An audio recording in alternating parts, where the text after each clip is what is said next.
The human voice, it's the instrument we all play. It's the most powerful sound in the world, probably. It's the only one that can start a war or say, I love you. And yet, many people have the experience that when they speak, people don't listen to them. And why is that? How can we speak powerfully to make change in the world? What I'd like to suggest, there are a number of habits that we need to move away from. I've assembled for your pleasure here 7 deadly sins of speaking. These 7, I think, are pretty large habits that we can all fall into. First, gossip. Speaking ill of somebody who's not present. Not a nice habit, and we know perfectly well the person gossiping 5 minutes later will be gossiping about us. Second, judging.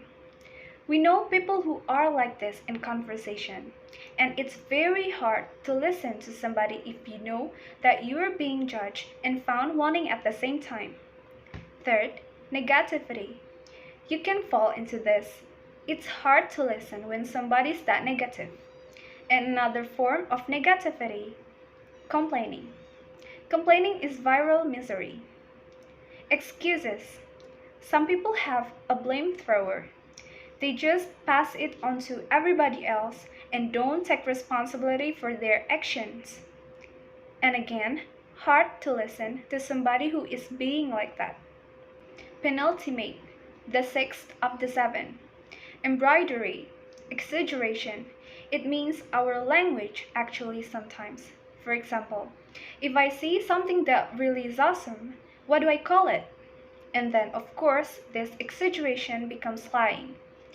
And we don't want to listen to people who know are lying to us. And finally, dogmatism, the confusion of facts without opinions.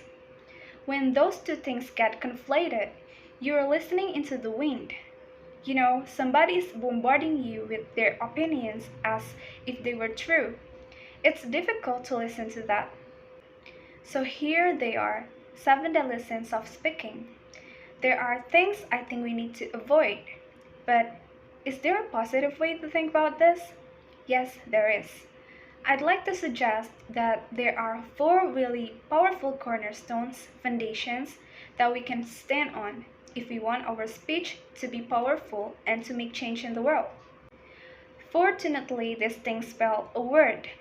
The word is hail, and it has a great definition to greet or acclaim enthusiastically, which is how I think our words will be received if we stand in these 4 things.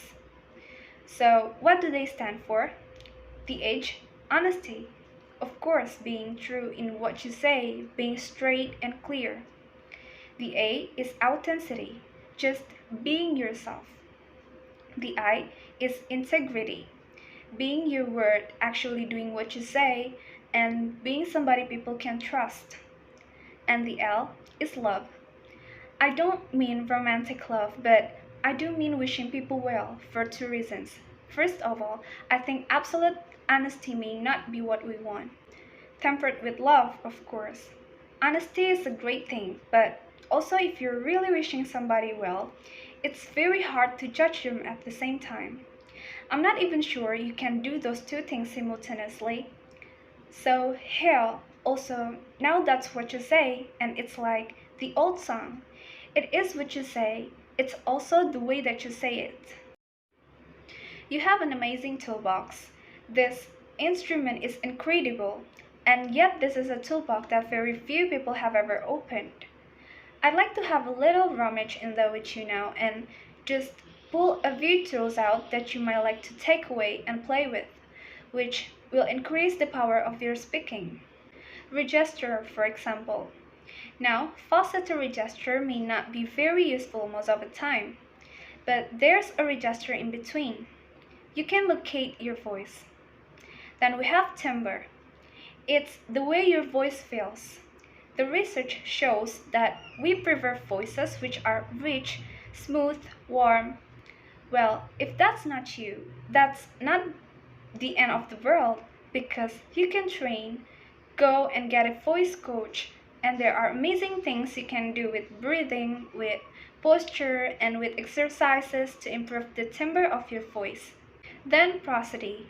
This is the sing-song, the meta language that we use in order to impart meaning. It's root one for meaning in conversation. People who speak all on one note are really quiet to listen to if they don't have any prosody at all. That's where the word monotony comes from, or monotonous, monotone. Pace.